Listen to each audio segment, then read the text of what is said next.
सुशांत मोठ्या शहरात IT मध्ये काम करणारा एक तरुण युवक। नवीन सुरू झालेल्या प्रोजेक्टमुळे सुशांतवर कामाचा प्रचंड ताण होता। त्यातून पुढच्या आठवड्यामध्ये दिवाळीची सुट्टी असल्यामुळे आधीच्या आठवड्यात रात्री उशिरापर्यंत ऑफिसमध्ये थांबून त्याला काम करावं लागत होतं। अखेरीस दिवाळी सुट्टी निमित्तानं 4 दिवसासाठी सुशांत गावी आला होता। दिवाळीच्या दिवशी पहाटे अभ्यंगस्नान झालं, फराळही खाऊन झाला। आता दुपारी निवांत झोप घ्यायची असं त्यानं ठरवलं होतं। पण दिवाळी सुट्टी निमित्त घरी आलेल्या भाचे कंपनीनं दंगा करत घर अक्षरशः डोक्यावरती घेतलं होतं। बर दंगा करू नका असं म्हणलं तर सगळी बच्चे कंपनी हातात मोबाईल घेऊन बसणार, जे सुशांतला नको होतं। मग यावर उपाय काय हा विचार करत असताना सुशांतच्या मनामध्ये आलं, वयानं मोठं होऊन देखील लहानपणीची निरागसता आणि निखळपणा जपण्यात एक वेगळीच मौज आहे।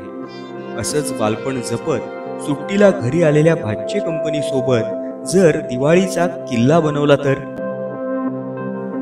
असा विचार करून तो सगळ्या बच्चे कंपनी सोबत किल्ला बनवू लागला। मुलं देखील चांगलीच रमली। किल्ला बनवून त्यावर खेळणीही मांडली।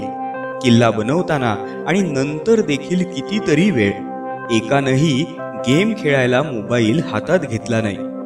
सुशांतनं छत्रपती शिवाजी महाराज आणि मावळ्यांच्या पराक्रमाच्या गोष्टी मुलांना सांगितल्या। मुलं देखील त्या ऐकताना भारावून गेली। नवीन पिढी मोबाईल आणि गेम सोडत नाही असं म्हणून लहान मुलांना ओरडण्यापेक्षा आपणच त्यांना आपल्या परंपरागत गोष्टींबद्दल आवड वाढवण्याकरता प्रयत्न करायला हवेत, असं सुशांतचं मत। मुलांपैकी कोणीतरी सुशांतला विचारलं, दिवाळीचा आणि किल्ले बनवण्याचा काय संबंध आहे? दिवाळीमध्ये किल्ला बनवण्याची ही प्रथा कधीपासून सुरू झाली?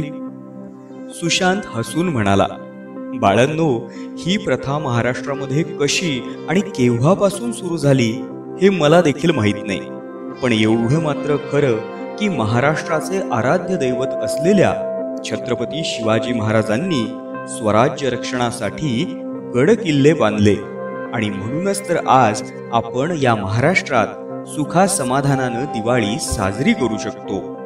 आणि याचं आपल्याला सदैव स्मरण राहावं म्हणूनच दिवाळीच्या निमित्ताने या गड किल्ल्यांच्या प्रतिकृती प्रतीक म्हणून आपण घराच्या अंगणात हे किल्ले बनवतो।